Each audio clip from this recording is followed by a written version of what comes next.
ইসলামী রাষ্ট্রে লুটপাট করা যাবে না, ছিনতাই করা যাবে না, দর্শন করা যাবে না। নারী তার অধিকার ফিরে পাবে, রাস্তা থেকে নারী হেঁটে চলে যাবে, তার দিকে চোখ তুলে তাকিয়ে কেউ ইপটিজিং করতে পারবে না। এটা হচ্ছে ইসলামী শরীয়ত। ইসলামী শরীয়ত শুধুমাত্র ওই হাত কাটার এইগুলার মধ্যে আবদ্ধ করে পশ্চিমা একটা নোংরা ন্যারেটিভ দাঁড় করে ইসলাম থেকে আমাদের বিরত রাখার জন্য ইসলামোফোবিয়া, কালচারাল হিজিমনি দিয়ে এই সমাজের ইয়াং জেনারেশনকে ইসলাম থেকে বিচ্যুত করে এক অজানা গন্তব্যের দিকে তাদেরকে ঠেলে দেওয়া হচ্ছে।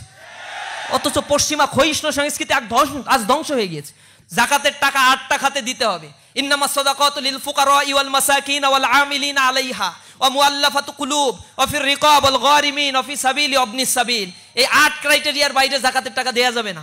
এর মধ্যে গরিব যারা, তারপরে হচ্ছে মুসাফির যারা, এরপরে অমুসলিম যারা, এরপরে মুসাফির যারা সফর করেছে, ঋণগ্রস্ত যারা, এই মানুষগুলোকে যাকাতের টাকা দিয়ে এমপাওয়ার্ড করতে হবে।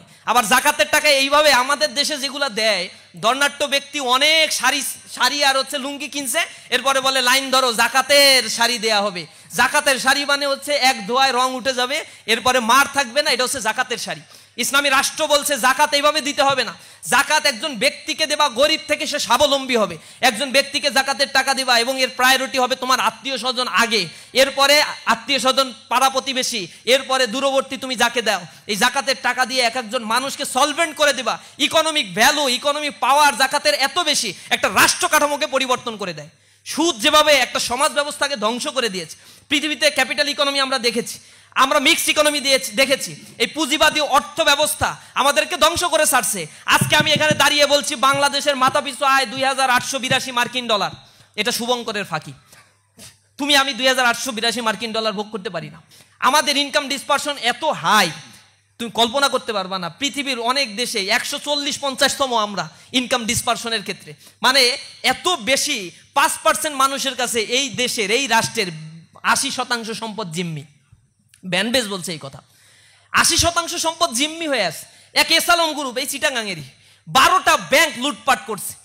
মানুষের আমানতগুলো নিয়ে তার বউয়ের নামে, তার সন্তানের নামে, ছালার নামে, শালির নামে, সবার নামে এক একটা ইন্ডাস্ট্রি খুলে লোপাট করে হাজার হাজার কোটি টাকা বিদেশে পাচার করে ফেলছে। অথচ ব্যাংকে টাকা জমা দাও তুমি, দেখো কত শুভঙ্করের ফাঁকি দেয়। ব্যাংকে এক দফা আমি টাকা জমা দেই, আমার টাকা ডাকাতি করে। এটা তো আর চুরি না। আগে তো ডাকাতি করতে হচ্ছে বন্দুক নিয়ে যাওয়া লাগতো, এখন ডাকাতি করতে গেলে একটা ব্যাংক খুলে নিলে কাজ হয়ে যায়। ব্যাংক খুলে নিয়ে বসে আছে, সবাই টাকা জমা দেয়, এরপর লুটপাট করে নিয়ে চলে গেল। এইগুলো হচ্ছে আধুনিক ডাকাতির সিস্টেম। এই ডাকাতদেরকে আইডেন্টিফাই করতে হবে যারা মানুষের সম্পদগুলো লুটপাট করে। ইসলামী শরীয়ত আসলে এই লুটপাট সব বন্ধ হয়ে যাবে। এই যে জাকাত, এই যে অর্থ ব্যবস্থার মধ্য দিয়ে, মনে করো এই ব্যাংকে আমি টাকা জমা দিলাম, এরপরে এই টাকা সে লুটপাট করলো। এখন এই ব্যাংক যেহেতু আবার চালাতে হবে, তখন বাংলাদেশ ব্যাংক থেকে এখানে আবার টাকা থোক বরাদ্দ দেওয়া হয়। বাংলাদেশ ব্যাংক কোথায় টাকা পাবে? বাংলাদেশের বাজেট থেকে নিয়ে আসো টাকা। বাজেটের টাকা কোথা থেকে আসে? জনগণের ট্যাক্সের টাকা কালেকশন করো। এক হচ্ছে ডিরেক্ট ট্যাক্স, আর একটা হচ্ছে indirect tax. Indirect tax you are bound to pay. তুমি এখানে বসে আসো, একটা পাঞ্জাবি কেনো, একটা টুপি কেনো, একটা কলম কেনো, 15% ট্যাক্স তোমাকে দিতে হবে, তুমি বাধ্য। কিন্তু ডিরেক্ট ট্যাক্স যারা ধর্নাঢ্য, তাদের ট্যাক্স দেওয়ার ক্ষেত্রে কত যে ফাঁকি। রিসার্চ বলছে মাত্র 25% ট্যাক্স পেয়ার বাংলাদেশে ট্যাক্স দেয়, যাদের ট্যাক্স দেওয়ার সামর্থ্য আছে, কিন্তু মাত্র 25% দেয়। 75% ট্যাক্স আদায় করতে পারে না। তার মধ্যে ম্যাক্সিমাম হচ্ছে রুলিং পার্টির লোকজন, তারা ট্যাক্স দেয় না। কোটি কোটি টাকার মালিক অল্প কিছু ট্যাক্স দিয়ে বলে আমার ট্যাক্স দেওয়া হয়ে গেছে। এরকম ভাবে লুটপাট করছে আমার দেশের টাকা। দেখো, একদিকে তুমি টাকা জমা দাও রাষ্ট্রীয় কোষাগারে, ট্যাক্সের টাকা, সেইটা থেকে আবার ব্যাংকে রিফিল করে, আবার ব্যাংকে তুমি টাকা দাও, সেইটা আবার লুটপাট করে নিয়ে যায়। 2 দফা তোমার টাকা লুটপাট হয়। এই হচ্ছে আমার দেশের মাথাপিছু আয় 2882 মার্কিন ডলার। এইভাবে করে করে একটা জাতিকে বোকা বানানো হচ্ছে। মেধাবীরা এই ব্যাপারে সোচ্চার হতে হবে। এর আগে এই ব্যাপারে কথা বলতে গিয়ে আমাদের আবরার ফাহাদ শহীদ হয়েছে। এভাবে হক্কানি কথা বলতে গেলে যুগে যুগে অনেকের জীবন দিতে হয়, কিন্তু রক্তের পাটাতনের উপরে সততার সৌধ বিনির্মাণ হয়। সুতরাং আমরা এগুলা থেকে থামবো না। আমাদেরকে হত্যা করার চক্রান্ত করা হয়েছে, করছে, গুলি করছে, মারছে। এখানে আমাদের এই ভাই আছে, আশিক ভাই আছে, এখন হয়তো ভাই অনেক বড় হাই প্রোফাইল, অনেক ভালো জায়গায় চলে গেছে, কিন্তু এই বিশ্ববিদ্যালয়ে তাকে মানে ওরা হত্যা করার উদ্দেশ্যেই তার উপরে অস্ত্র দিয়ে আঘাত করেছিল। অনেক ষড়যন্ত্র করছে আমাদেরকে নিয়ে, মনে করছে আমাদেরকে একেবারে শেষ করে দিতে পারবে, কিন্তু সত্য কখনো শেষ করা যায় না। ইউরিদুনা লিউতফিউ নূরাল্লাহি বিআফওয়াহিহিম ওয়াল্লাহু মুতিম্মু নূরিহি ওয়ালাউ কারিহাল কাফিরুন।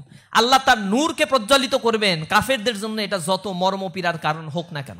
এই যে শুভঙ্করের ফাঁকিগুলো আমাদেরকে দিয়ে দিয়ে রাষ্ট্র যেভাবে আমাদেরকে তৈরি করছে, এর এগেইনস্টে ইসলামিক ইকোনমিক সিস্টেম বলে জাকাত চালু করতে হবে, আর একটা চালু করতে হবে কর্জে হাসানা সিস্টেম। ওয়েলফেয়ার ইকোনমির সিস্টেম যদি একটা সোসাইটিকে ডেভেলপ করা সম্ভব হয়, তাহলে একটা সোসাইটি খুব অল্প সময়ের মধ্যে শিফটিং করে একটা খুব স্ট্রং ইকোনমিক ফাউন্ডেশনের উপরে দাঁড়িয়ে যায়। আমরা সেই অর্থনীতির কথা বলি। শরীয়ত হচ্ছে এই অর্থনীতিকে প্রমোট করে, এইটার নামও শরীয়ত। শরীয়ত এইটা বলে এতিমের সম্পদ লুণ্ঠন করা যাবে না। এতিমের সম্পদ যদি লুণ্ঠন করো তাহলে তোমার উপরে কঠিন রাষ্ট্রীয় শাস্তি আরোপ হবে। কারণ তোমার বাবা মারা গেলে তোমার বড় ভাই ছোট ভাই সম্পদ দিতে চায় না, কুক্ষিগত করে রাখে। ইসলামী রাষ্ট্রে এটা সুযোগ হবে। ইসলামী রাষ্ট্রে লুটপাট করা যাবে না, ছিনতাই করা যাবে না, দর্শন করা যাবে না। নারী তার অধিকার ফিরে পাবে। রাস্তা থেকে নারী হেঁটে চলে যাবে, তার দিকে চোখ তুলে তাকিয়ে কেউ ইপটিজিং করতে পারবে না। এটা হচ্ছে ইসলামী শরীয়ত। ইসলামী শরীয়ত শুধুমাত্র ওই হাত কাটার এইগুলার মধ্যে আবদ্ধ করে পশ্চিমা একটা নোংরা ন্যারেটিভ দাঁড় করে ইসলাম থেকে আমাদের বিরত রাখার জন্য ইসলামোফোবিয়া, কালচারাল হিজিমনি দিয়ে এই সমাজের ইয়াং জেনারেশনকে ইসলাম থেকে বিচ্যুত করে এক অজানা গন্তব্যের দিকে তাদেরকে ঠেলে দেওয়া হচ্ছে। অথচ পশ্চিমা ক্ষয়িষ্ণু সংস্কৃতি আজ ধ্বংস হয়ে গিয়ে না।